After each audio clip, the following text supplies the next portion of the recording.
स्वयं को राजा घोषित करने के बाद कंस का अत्याचार और बढ़ गया। वह अधिक क्रूर और निर्दयी हो गया। वसुदेव का 8वां पुत्र उसकी हत्या करेगा, इस बात से उसने वसुदेव और उनके कुल यादव वंश के प्रति विशिष्ट वैर धर लिया। उस वजह से वह बार बार उनके राज्य पर आक्रमण करता था। स्वयं की सुरक्षा के लिए उनको अपना राज्य छोड़ना पड़ा। नंद महाराज जो वसुदेव के भाई थे, वह अपनी पत्नी यशोदा और वसुदेव की पहली पत्नी रोहिणी को लेकर गोकुल जाकर बस गए। यहाँ अपनी मृत्यु को टालने हेतु कंस ने देवकी के हुए 6 पुत्रों की हत्या कर दी। वास्तव में यह 6 पुत्र षटगर्भ नामक देवता थे, जिन्हें ब्रह्मा जी के द्वारा असुर बनने का श्राप मिला था। उसी वजह से उन्हें कालनेमी के पुत्र के रूप में जन्म लेना पड़ा और फिर उसी जन्म में उन्हें हिरण्यकश्यप ने श्राप दिया कि अगले जन्म में वह देवकी के गर्भ से जन्म लेंगे और उनकी हत्या उन्हीं के पिता कालनेमी के हाथों होगी, जो कालनेमी इस जन्म में कंस था। उसके बाद उनकी मुक्ति होने वाली थी। इसी बात को ध्यान में रखकर नारद मुनि ने कंस को प्राणों का धोखा किसी भी पुत्र से हो सकता है, इस बात की कल्पना दी थी। अपने 6 पुत्रों की हत्या को देख देवकी और वसुदेव विषादग्रस्त हो गए थे। वह बस भगवान से याचना कर सकते थे। अब परम भगवान श्री कृष्ण का अवतरित होने का समय निकट आ रहा था। भगवान ने उनके अंश अनंत शेष को देवकी के गर्भ में अवतरित होने को कहा। अब देवकी अपने 7वें गर्भ को धारण कर चुकी थी। उसके पश्चात भगवान ने अपनी आदि शक्ति माया को देवकी का गर्भ रोहिणी के गर्भ में डालने का आदेश दिया। तब माया देवी ने देवकी का गर्भ रोहिणी के गर्भ में डाल दिया और इसकी खबर आकाशवाणी के बाद सभी गोकुलवासियों को हो गई कि रोहिणी एक दैवी पुत्र को जन्म देने वाली है। पर वहां कारागृह में देवकी अपने गर्भ को खो चुकी थी। दुख में देवकी और वसुदेव दोनों विलाप कर रहे थे। तभी वहां पर भगवान श्री विष्णु प्रकट हुए। उन्होंने कहा, देवकी, वसुदेव, अपने विलाप को शांत करो। मेरा धरती पर अवतरित होने का समय आ गया है। मैं जल्द ही तुम्हारी कोख से जन्म लूंगा। यह सुनकर देवकी और वसुदेव अत्यानंदित हुए। वसुदेव ने कहा, हे भगवंत, मेरे लिए कोई सेवा हो तो बताइए। इतने कठिन परिस्थिति में होने पर भी वसुदेव का यह सेवा भाव देखकर भगवान खुश हुए और स्मित हास्य के साथ उन्होंने कहा, समय आने पर मैं तुम्हें तुम्हारा कार्य सौंप दूंगा। यह कहकर भगवान का एक अंश ज्योति के रूप में वसुदेव के हृदय में और एक देवकी के हृदय में समा गया। दोनों के हृदय से होकर वह अंश देवकी के गर्भ में स्थापित हो गया। कंस बीच बीच में देवकी और वसुदेव को देखने जाता था। देवकी अपने 8वें पुत्र के साथ गर्भवती रहने के बाद उसके चेहरे पर अलग तेज था। यह तेज देखने के बाद कंस को पता लग गया कि भगवान विष्णु ने देवकी के कोख में स्थान ले लिया है। उसने कारागृह के पहरेदारी बढ़ा दी। उसके कारागृह में 16 दरवाजे थे। हर दरवाजे के पीछे सिपाहियों का कड़ा बंदोबस्त था। उसने यह कारागृह सिर्फ देवकी और वसुदेव के लिए बनाया था। इतनी कठोर पहरेदारी के बाद भी कंस अस्वस्थ था।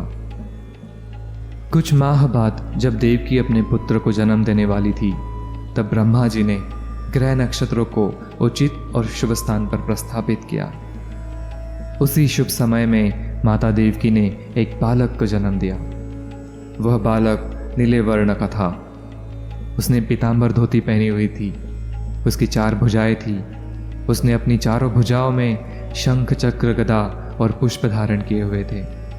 वर्णन ऐसा दिव्य था क्योंकि भगवान साक्षात अपने दिव्य रूप में आए थे। उन्हें देख देवकी और वसुदेव ने उन्हें प्रणाम किया। तत्पश्चात देवकी माँ बोली, हे भगवंत, मेरे भ्राता कंस बहुत क्रूर है। उन्होंने मेरे 6 पुत्रों का वध कर दिया है, तो कृपया आप अपने सामान्य रूप में आइए, और अगर आप यहाँ रुके तो कंस से आपके प्राणों को भय हो सकता है। यह सुनकर भगवान ने स्मित हास्य दिया। माता देवकी और वसुदेव अपनी ममता के कारण भगवान की शक्तियों को भूल गए थे। वह उन्हें एक सामान्य बालक समझ रहे थे। माता देवकी के मन की शांति के लिए भगवान एक सामान्य रूप में आ गए। तब भगवान ने एक दैवी संदेश देवकी और वसुदेव को दिया। हे वसुदेव, गोकुल में नंद महाराज की पत्नी यशोदा ने एक कन्या को जन्म दिया है, जो मेरी आदि शक्ति साक्षात माया है।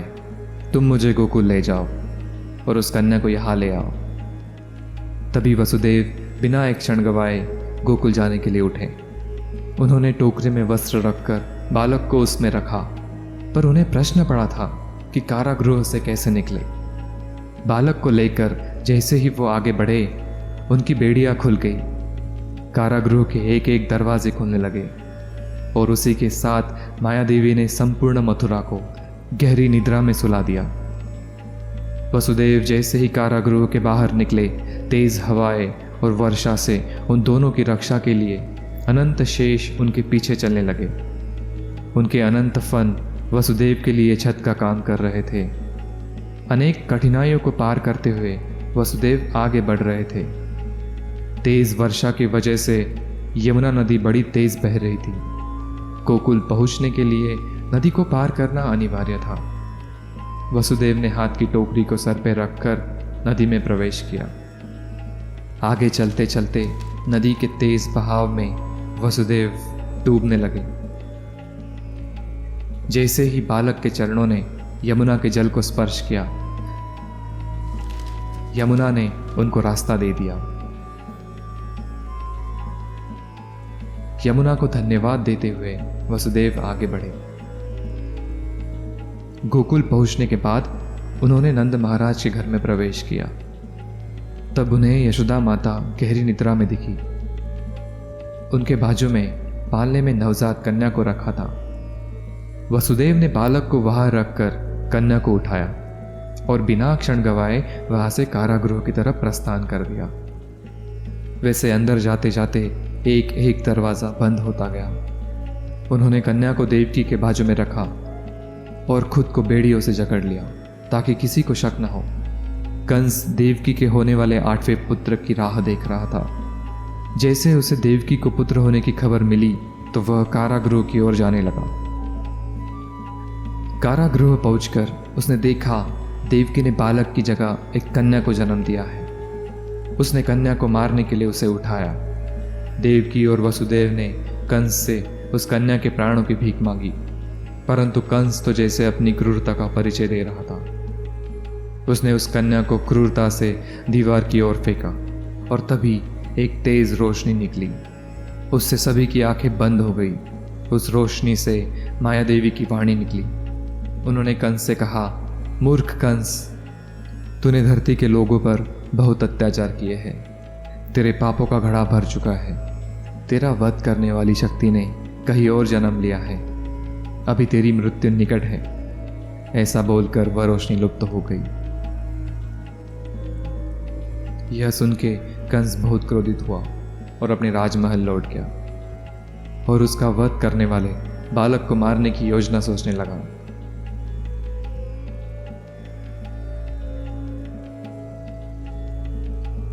आगे की कथा सुनने के लिए बने रहिए वेदों के साथ।